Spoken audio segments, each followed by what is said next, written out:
Well, hot damn. This is a wild movie. K-Dog's movie review. The Substance is directed by Coralie Fargay and stars Demi Moore and Margaret Qualley. A fading celebrity decides to use a black market drug, a cell-replicating substance that temporarily creates a younger, better version of herself. All right, so there's been a lot of buzz around this new horror, almost comedy-esque film. A recent comment that I read describes it as Freaky Friday meets The Fly. And I gotta say, that's pretty accurate. This movie is a pretty wild ride from start to finish. It's a fun, visceral, uncomfortable, yet comedic movie. When people label something as a body horror, this is the type of movie they're talking about. If you are easily squeamish or get really uncomfortable at those types of movies that really exploit the human body in different ways, often in horrific ways, this is not going to be your cup of tea. If you can stomach it, then before even getting into it, will fully suggest going out and seeing this one. It is quite ridiculous, but also really fun. I see a lot of horror movies. I'm not really into like torture porn type stuff.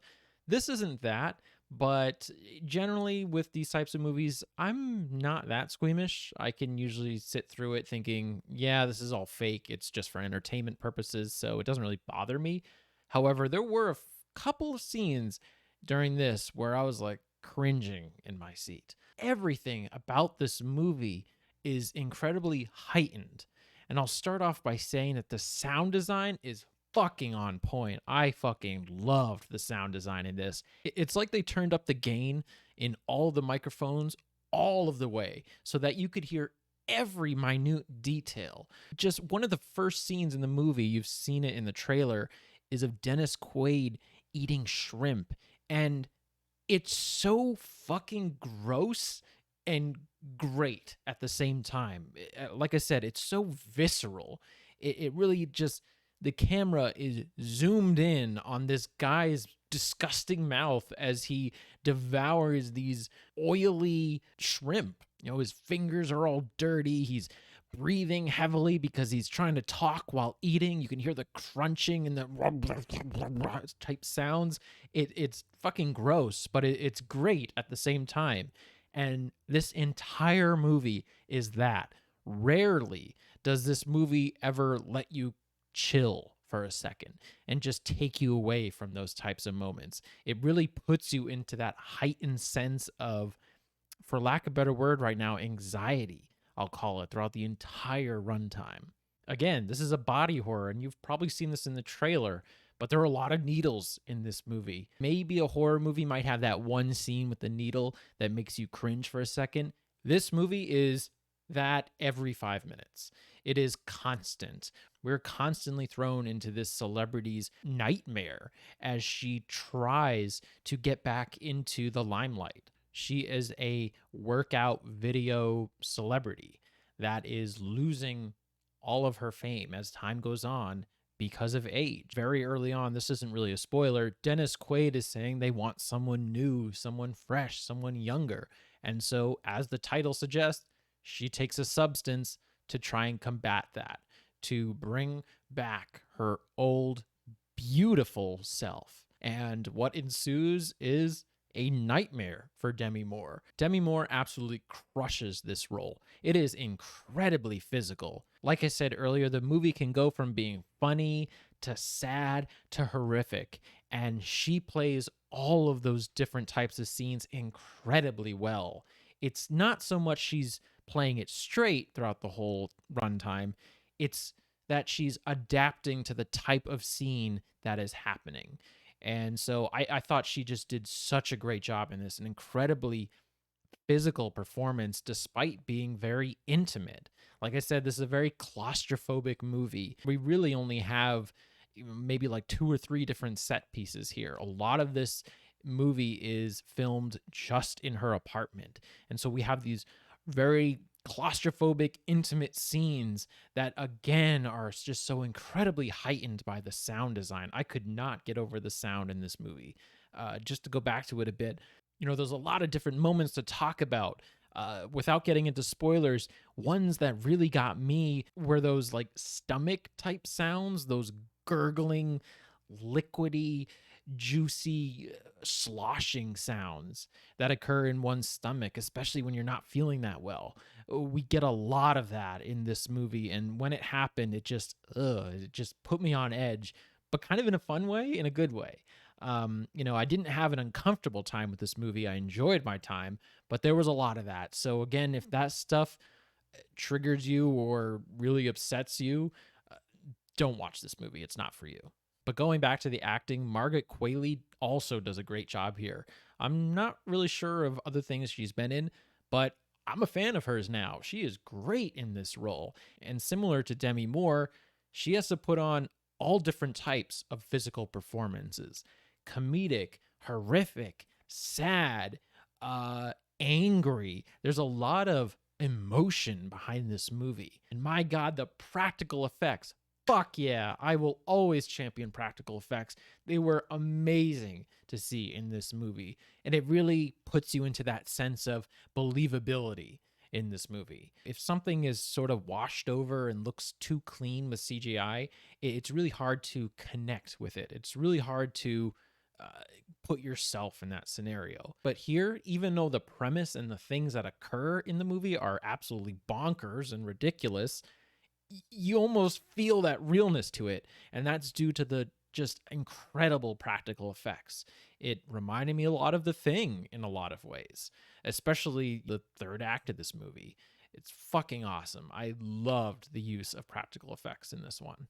The camera work here is great too. There are a lot of zoomed in shots, off angles where we're just looking like from a person's chin upward or from the side, like behind their ear, like weird angles like that work really well because everything is so claustrophobic and zoomed in on that specific body part. It really makes you feel like you're almost a part of that character's body, or makes you feel like you are that character observing your own body, because that's where the true heart of this film lies, in how people view their bodies as they age and what they do to combat that aging or adapt to that aging. It's a pretty simple premise and story. It's quite satirical in a lot of ways, especially towards the end. So I wouldn't really say it's not really overly complicated in any way. The messages are pretty clear and they're thrown at you from the very beginning, like the first minute of the movie. The pacing is pretty good for this, despite being over 2 hours long. I think it's like 2 hours and 20 minutes. There are a couple moments that I thought could have been trimmed down, a couple of longer dance sequences, for example, but everything with the characters in the apartment by themselves, just existing alone in this space of depression and anxiety as they try and overcome age, is those scenes are just so well done, that I wouldn't cut any of that stuff, even if they are, by today's standards, a little slow. The tone, as I said before, is a little all over the place. We could go from being really happy to really sad, to quite horrific at times. And it's sometimes tough as a viewer to really solidify yourself in a single headspace when watching this movie, because there are moments, drama-wise, that worked so well for me. I felt that sadness coming through the screen and into my soul.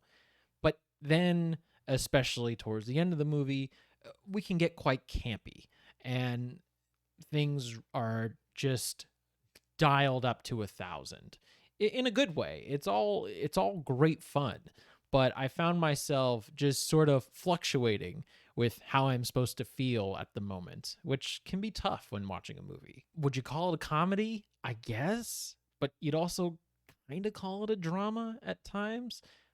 And also just straight horror, but it's also campy and B-movie-ish. I don't know. It's sort of all over the place. And I think that's what makes this movie great.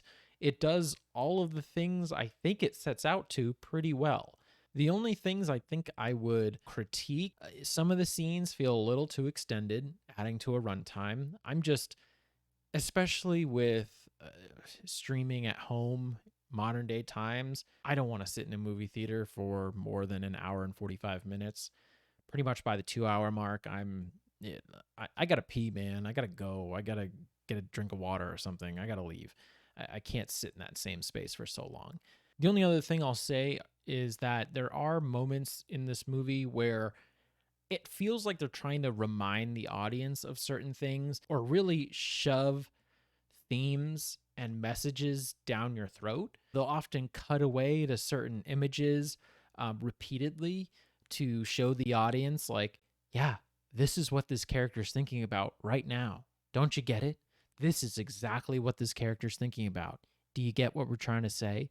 And they sort of do that over and over again. And to a point, I get that that's what the character is thinking about constantly, but it just felt like at times like the movie didn't have faith in its audience's intelligence. It would sometimes do these voiceovers for things that characters have already heard. It's just sort of like reminding you that those messages are going through the character's head, if that makes sense. And those moments I didn't think were that necessary, especially in a simple story like this. So overall, I would absolutely recommend seeing this movie if you can stomach it. It is a wild ride that explores a plethora of emotions and goes batshit. This movie almost feels like a trip in itself, like you're on some sort of drug from the very beginning with the way in which everything is presented. Please let me know what you guys thought of this movie in the comments below. Did you like it? Could you stomach everything that happened? Did you enjoy that final third act? Because it really goes bonkers, and I could see some people not enjoying it. I myself loved it. Till next time.